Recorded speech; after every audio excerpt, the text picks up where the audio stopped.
সমকোণ তৈরি করবে। সমকোণ মানে 90 ডিগ্রি বলে দেওয়া হয়েছে। তাহলে 9টার ঘন্টা বলেছে 9টা, তাহলে 3 ঘর হয় ব্যাগে আসবো আর না হলে 3 ঘর আপে চলে যাব। তাহলে একটা 12 আর একটা 6। আচ্ছা 6 যদি হয় 5 ছক কত? 5 ছক কত হয়? 30 মিনিট। আর এর সাথে জয় হিন্দ বন্ধুরা, আজকে ঘড়ির পার্ট 2 নিয়ে এসেছি। 5 নম্বর কোশ্চেন বলছে 8টা থেকে 8:30টার মধ্যে কখন ঘন্টা ও মিনিটের কাঁটা সমকোণ তৈরি করবে? আগের কোণ বার করার আর আজকে সমকোণ এক্সাক্ট টাইম কত হবে যখন সমকোণ তৈরি করবে? 1 2 3 4 5 6 7 8 9 10 11। তো দেখো মনে রাখবে প্রত্যেকটা ঘন্টায় সমকোণ মানে অ্যাকচুয়ালি 90 ডিগ্রি। সমকোণ বলতে কত? 90 ডিগ্রি। ঘন্টার মিনিটের কাঁটা 90 ডিগ্রি তৈরি করবে প্রত্যেকটা ঘন্টায় দুবার করে। কবার করে? দুবার করে। তাহলে দুবার করে যদি হয় 12 ঘন্টায় কবার সমকোণ তৈরি করবে? 2 ইন্টু 11 সমান 22 বার। তার কারণ যখন একটা ঘড়ি 1 2 এইভাবে রাউন্ড করছে 11 বার রাউন্ড হয়, তাহলে 11 বার রাউন্ড মানে 11 × 22 বার সমকোণ তৈরি করবে। কিন্তু এক্সাক্ট টাইম যদি আমাকে জানতে চাই যে এক্সাক্ট টাইম কত হবে, তাহলে আমরা কিভাবে সলভ করব? দেখো 90 ডিগ্রি, ভাবো যে 6 এর এখানে আছে, তাহলে 90 ডিগ্রি যদি তৈরি করতে হয়, 90 ডিগ্রি বলতে অ্যাকচুয়ালি একটা 9 আর একটা 3-এর দিকে দিচ্ছি, তাহলে দেখবে কটা? তিনটে ঘরের আপ ডাউন করবে। কটা ঘর? তিনটে ঘরে আপ ডাউন করবে। তাহলে তিনটে ঘর যদি বৃদ্ধি পায়, তিনটে ঘর যদি বেড়ে যায়, তাহলে 90 ডিগ্রি কোণ তৈরি হবে, হ্যাঁ না? এবার প্রশ্ন যদি আমি সলভ করব কিভাবে, বলেছে 8টা থেকে 8:30টার মধ্যে। 8টা থেকে 8:30টার মধ্যে, তাহলে ঘন্টার কাঁটা আর মিনিটের কাঁটা এই।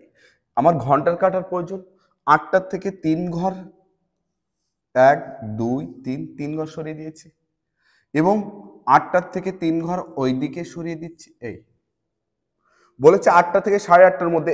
তুমি বলো যে 8টা থেকে 8:30টার মধ্যে 5 হবে না 11 হবে? নিশ্চয়ই দেখো 8টা থেকে 8:30, 8:30 মানে, আর মিনিটের কাঁটা যদি এই এখান থেকে শুরু হয় স্টার্টিং, তাহলে এর মধ্যে হতে হবে 8টা থেকে 8:30। তাহলে নিশ্চয়ই 12 থেকে 6-এর মধ্যে হলে 8টা থেকে 8:30 হবে। তাহলে নিশ্চয়ই 5-এর কথা বলছে। 5-এর কথা না, এখানে কি বলছে? 11-র কথা। 11-র কথা হলে তো 6 থেকে 12, তার মানে উল্টে যাবে। তার মানে অ্যাকচুয়ালি 8:30টা থেকে 9টার কথা হবে। তাহলে 5-এর কথা যদি হয় 5 × 5 মিনিটে প্রকাশ করে নাও 25 মিনিট। 25 মিনিট এক্সাক্ট টাইম যদি বার করতে হয়, মনে রাখবে এক্সাক্ট টাইম বার করার জন্য 60/55 দ্বারা ভাগ করতে হয়। এটাকে আমরা কনভার্ট করে 5 দিয়ে 5 × 60, 5 11 55, তাহলে কত পেয়ে যাব? 12/11। যখন এই এক্সাক্ট মিনিট 25, 5-এর ঘর বলে 5 5 25 মিনিট, এর সাথে আমরা 12/11 গুণ করে দেব।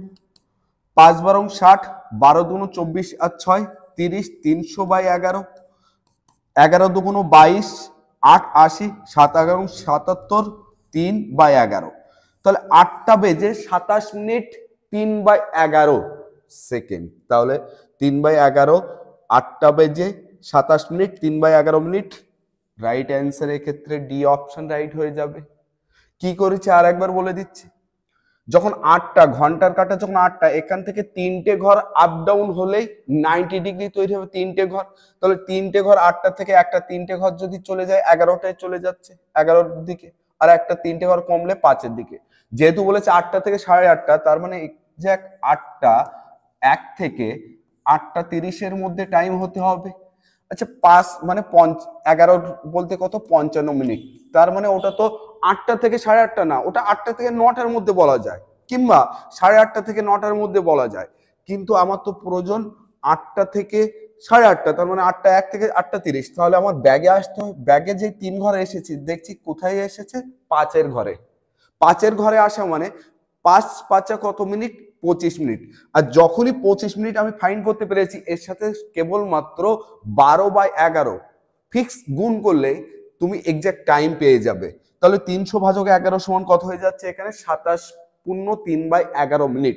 তাহলে 8টা বেজে 27 পূর্ণ 3/11 মিনিট। তুমি বলো এটা 8টা থেকে 8:30টার মধ্যে, হ্যাঁ আর না? অবশ্যই। আর এর জন্য এটাই রাইট অ্যান্সার।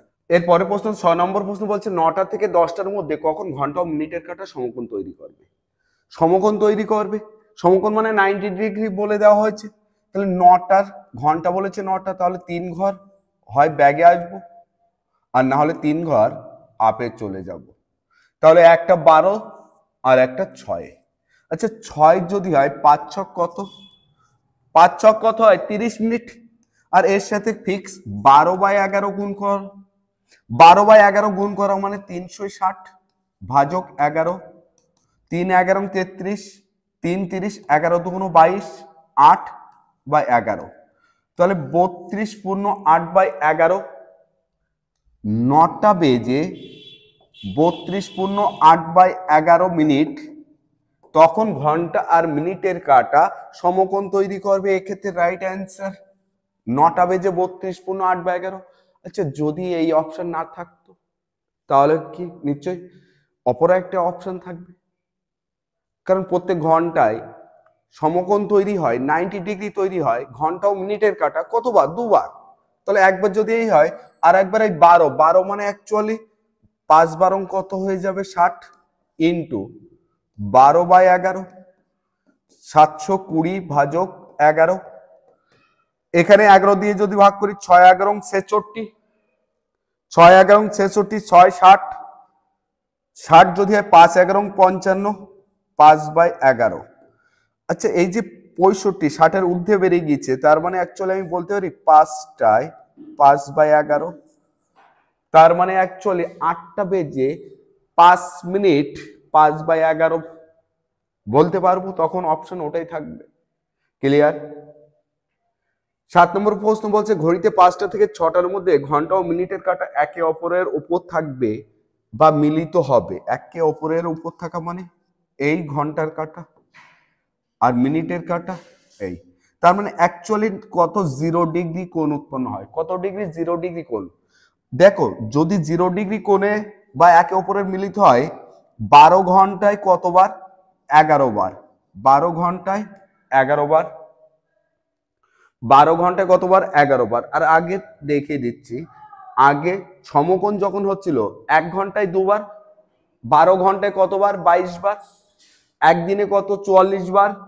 আর এখানে বলা হয়েছে মিলিত হওয়া 0 ডিগ্রি উৎপন্ন করবে ঘন্টা আর মিনিটের কাঁটা, তাহলে 12 ঘন্টায় 11 বার, একদিনে 22 বার। তাহলে এই যে 0 ডিগ্রি তৈরি করছে দেখো 12 1 2 3 4 5 6 7 8 9 10 11। এখান থেকে 5টা থেকে 6টার মধ্যে মিলিত হবে। তাহলে 5টা থেকে 6টার মধ্যে মিলিত হবে মানে এই আমি ধরছি এক্সাক্ট 5টার সময় মিলিত হয়েছে। কটায় মিলিত হয়েছে? মিলিত 5টার সময় হবে না, কিন্তু 5টা থেকে 6টা, তার মানে 5টা থেকে 6টা মানে 5 আর 6 এর মধ্যে মিলিত হতে হবে। তাহলে ঘন্টার কাঁটা এখানে 5 5 5 কত হয়? 25 মিনিট। 5 5 কত হয়? 25 মিনিট। এর সাথে কত গুণ করব? 12/11। 5 12 60, 12 2 24, 7 6 30, 300 ভাজক 11, 11 2 22, 8 80, 7 11 77, 3/11। তাহলে 5টা বেজে 27 মিনিট 3/11। তাহলে 5টা বেজে 27 পূর্ণ 3/11 মিনিট, এক্ষেত্রে রাইট অ্যান্সার হয়ে যাবে। তাহলে যদি প্রশ্ন করে যে 8টা থেকে 9টার মধ্যে, তাহলে 8 ইন্টু 5 40, 40 ইন্টু 12/11, যা অ্যান্সার হবে সেটাই রাইট অ্যান্সার হয়ে যাবে। যদি বুঝতে পারো 8 নম্বর প্রশ্ন ঘড়িতে 7টা থেকে 8টার মধ্যে কখন ঘন্টা ও মিনিটের কাঁটা একে অপরের উপর থাকবে বা মিলিত হবে। এই প্রশ্নের অ্যান্সার অবশ্যই তোমাকে right option A B C D এর মধ্যে কোনটি হবে এটা অবশ্যই কমেন্ট বক্সে লিখে জানাতে হবে। অনেকেই ভাবছে স্যার ঘন্টা আর মিনিটের কাঁটা সরলরেখা বরাবর। দেখো সরলরেখা তো এক এভাবে হয় আর এক সরলরেখা এভাবে হয়। মনে রাখবে যখন 0 ডিগ্রিতে আমি যদি 12টার মধ্যে কথা বলি 12 ঘন্টায় কবার হয়? 0 ডিগ্রি 12 ঘন্টায় ঘন্টা মিনিটের কাঁটা কবার? 11 বার। ঠিক তেমনই 180 ডিগ্রি, এটা কত ডিগ্রি? 180 ডিগ্রি। 180 ডিগ্রি কতবার তৈরি করবে? এটাও 12 ঘন্টায় 11 বার। তাহলে সরল রেখায় এটাও সরল রেখায় থাকা, এটাও সরল রেখায় থাকা তো নাকি? এ কি সরলরেখা না? অবশ্যই সরলরেখা। এটা কি সরলরেখা না? অবশ্যই সরলরেখা। আর সরলরেখা যখন 11 প্লাস 11 সমান কত? 22 বার। 12 ঘন্টায় কতবার হবে? 22 বার। 12 ঘন্টায় 22 বার যদি হয়, একদিনে কতবার হবে? 22 দুগুণ 44 বার। এমন কনসেপচুয়াল প্রশ্ন তোমার কাছে জানতে চাইবে এবং সঠিক অ্যান্সার করতে হবে। তো আজকের ভিডিওটি থেকে যদি তুমি বুঝতে পারো এবং আজকের টেকনিক যদি তোমার মনে হয় যে স্যারের কাছ থেকে বেস্ট টেকনিক পেয়েছি, তাহলে অবশ্যই লাইক, কমেন্টস এবং শেয়ার করবে এবং নতুন হলে অবশ্যই চ্যানেলটি সাবস্ক্রাইব করবে। এবং যদি তোমাদের কোনো টপিকসের ডাউট থাকে তাহলে অবশ্যই কমেন্ট বক্সে লিখে জানাতে হবে, স্যার এই টপিকসের ওপর একটা ভিডিও চাই এবং আপনার কনসেপ্ট চাই, তাহলে অবশ্যই তোমরা পেয়ে যাবে।